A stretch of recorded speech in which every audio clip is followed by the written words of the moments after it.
Live from downtown Detroit, home of WDIV and Click on Detroit, Local 4 News at 5 starts now. Well, we're here on Harsens Island, and thankfully for residents, this sign is now inaccurate. The longer it goes, the worse it gets, though. And boy, has this ferry mishap caused a lot of trouble for a lot of the residents who live here on the island.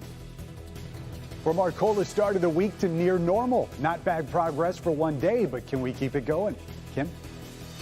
All right, let's take a look at some live pictures from Sky 4. A hazmat cleanup underway right now after this train derailment in southwest Detroit.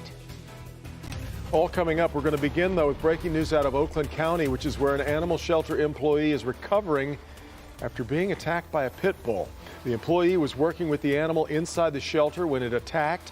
Another employee at the shelter shot and killed the pit bull in order to stop that attack. The injured shelter worker is now being treated for what we are told, fortunately, are not life-threatening injuries. We'll keep following the story. All right, now to our other top story at 5. More than a dozen train cars come off the tracks in southwest Detroit, and 5 of those cars are tankers holding hazardous material inside. As of right now, the Detroit Fire Department says no danger to the public. This is happening on Clark Avenue, just north of Toledo Street, and that is where Sean Lay is standing by. Do we know what caused the derailment to begin with yet, Sean? We do. Investigators want to know if speed was the cause. The conductor is saying he changed tracks right here behind me, and when he changed tracks, load shifted. Here's the result right here. Several cars are over the tracks here. What you're looking at now are rail cranes riding the very first car, but they've got more than 10 left to start riding. They'll be out here all night long. You mentioned some of these cars were tankers that used to have hazardous materials in them, but tonight there is absolutely no threat to the public. Sky 4 giving you this big picture view of what happened. Tonight, Canadian National tells us 11 rail cars went off the tracks near Clark, south of Michigan in southwest Detroit. CN says 4 empty rail cars had residual traces of liquid asphalt in them. 1 rail car was cleaned and purged of any hazardous material. Bottom line, no chemical danger here to the public. They were checked. They're not leaking.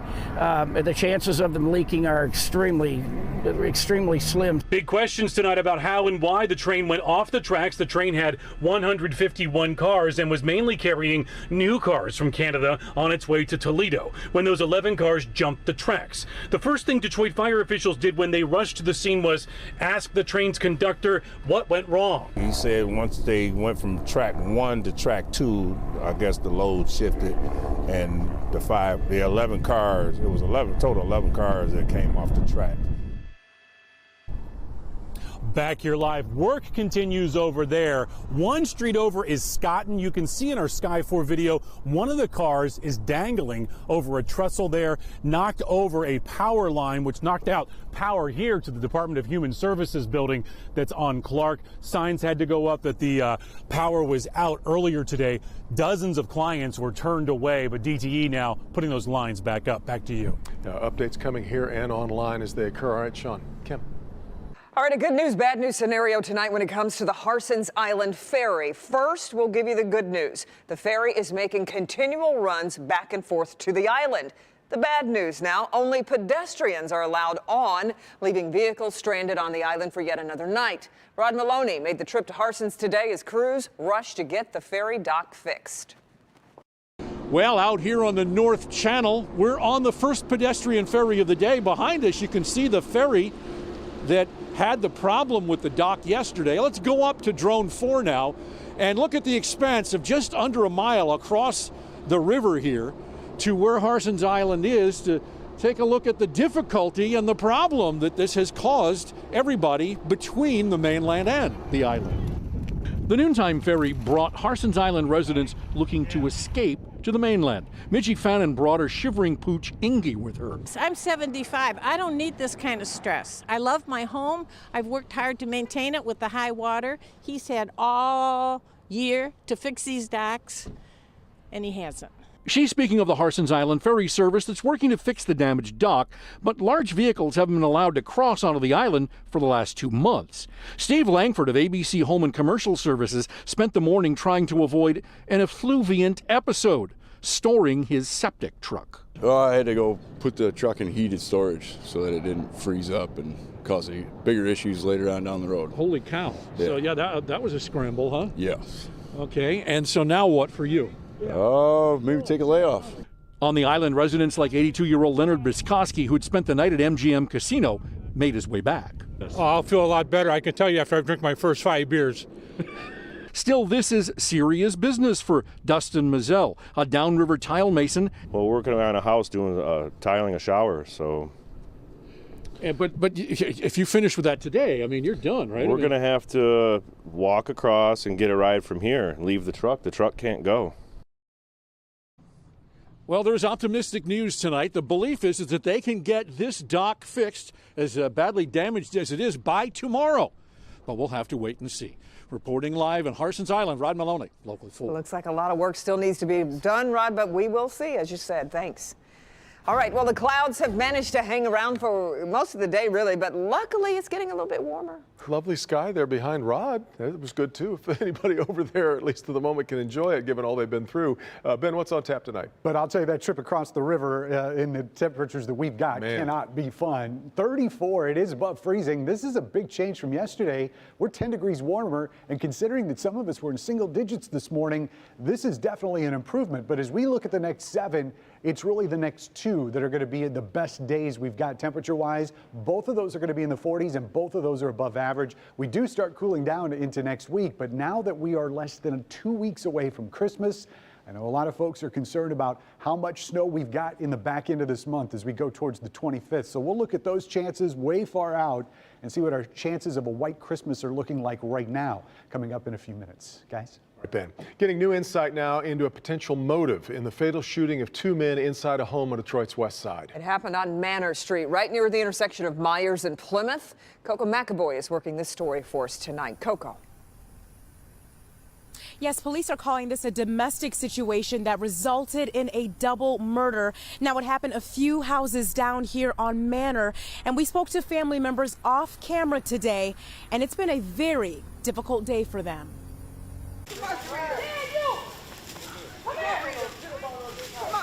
A devastating morning for a Detroit family. Vietnam veteran Anthony Foster and his nephew, Devin Gillard, were killed, and their relative is the alleged shooter. And to wake up to this was horrible. Neighbors like Martha Bivens are trying to wrap their heads around what happened. So something had to go wrong in his home for that to occur. Police say something did go terribly wrong.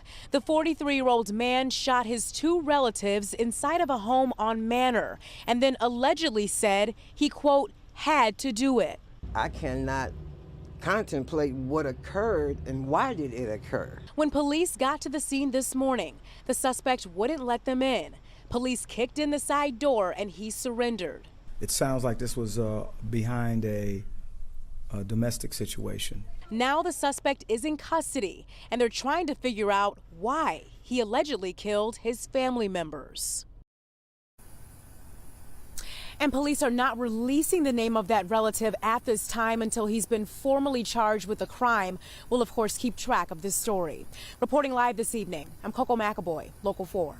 All right, Coco. Today, the House Judiciary Committee is trying to wrap up 2 days of debate on articles of impeachment against President Trump. Here's a live look at what's happening right now in Washington. We are awaiting a vote from the Democratic-controlled committee to move the process ahead to a full House vote. We do expect that vote to happen next week, though we're still not certain at what time today or if it bleeds into tomorrow. This hearing will wrap up. Let's get to Alice Barr for the latest from the Capitol. Alice? Good evening. We've heard a litany of all the arguments in this case today, with both sides trying to sway public opinion over whether President Trump's actions rise to the level of impeachment. Today, the House Judiciary Committee making its last stand. I would like, for the sake of history, Republicans and Democrats in a fiery face-off before a vote to move impeachment to the full House floor. The President of the United States shook down a foreign power to come and get involved in our election. That's wrong. This is a completely unprecedented single-party impeachment charade, and everybody at home can see that clearly.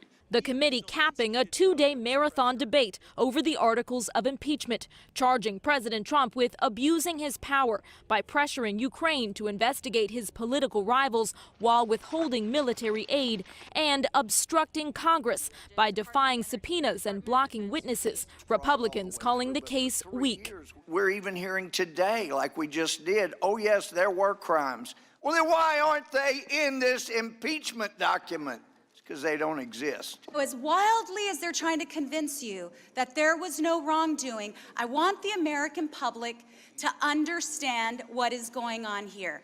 It's clear as day. President Trump clearly paying attention, tweeting more than 100 times throughout what he called a phony hearing. Republicans defending the president, trying to delete the abuse of power charge altogether. Article 1 in this resolution ignores the truth, it ignores the facts. And shift the focus to the Bidens. Hunter Biden and Burisma, well, that's an interesting story. Republicans trying to detour the debate, though they don't have the votes to stop the drive toward impeachment. The Senate is already looking ahead to a likely trial next month with Republicans in charge. They're strategizing over whether to bring in witnesses like President Trump wants or make it a quick trial expected to end in acquittal. From Capitol Hill, Alice Barr, Local 4. All right, Alice, you made the point that this is all being played really to the folks at home because you don't get the sense any minds are being changed in the room. You really don't. That's for sure. Yeah. We will continue to follow that. If there is a vote, we will take you back to Washington Live. Meanwhile, we are off and running here on a Thursday. Here's Hank. Help me, Hank, here in Lansing, and we are meeting with the Secretary of State talking about one of the biggest issues she deals with, and it's one that affects us, wait times. What can be done to make things better? We're live tonight.